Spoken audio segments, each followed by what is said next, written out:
l'étudiant, il a cette possibilité de travailler et puis de s'occuper de sa famille et puis étudier en même temps. Qu'est-ce qui vous a conduit à choisir cette formation dans votre parcours académique professionnel? L'éducation à la petite enfance a toujours été une passion pour moi. J'aime bien travailler avec les enfants. C'est gratifiant et puis ça laisse un impact positif sur l'enfant et sur la famille aussi. Pourquoi un nouveau programme éducation à la petite enfance?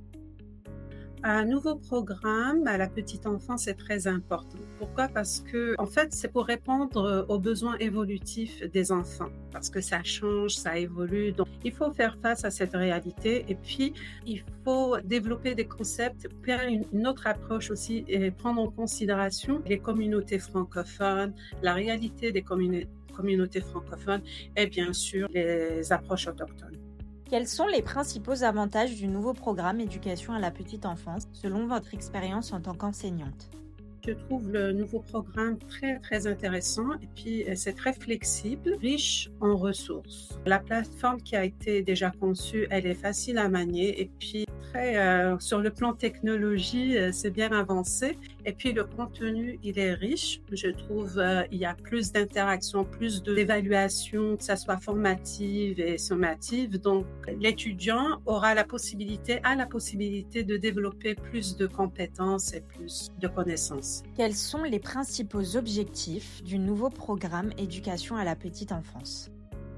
Les principaux objectifs du programme de la petite enfance est de préparer les futurs étudiants et étudiantes à leur métier en tant qu'éducateurs, futurs éducateurs et éducatrices, acquérir des compétences solides dans le programme de la petite enfance. Quelles compétences professionnelles considérez-vous comme essentielles pour les futurs éducateurs et éducatrices à la petite enfance?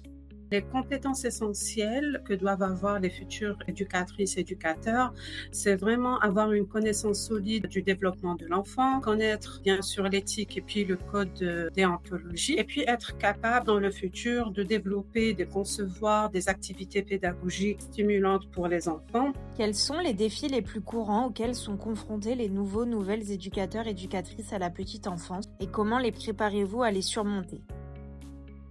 Il faut savoir comment gérer un groupe d'enfants et puis gérer les différents besoins des enfants aussi. Donc, ils ont ce stress de donner le meilleur de soi-même pour répondre à ces besoins. En quoi la formation en ligne est-elle bénéfique à l'apprentissage des étudiants et étudiantes du collège Éducacentre? Les cours sont offerts en ligne, donc l'étudiant, il a cette possibilité de travailler, puis de s'occuper de sa famille et puis étudier en même temps parce que c'est vraiment flexible et voilà.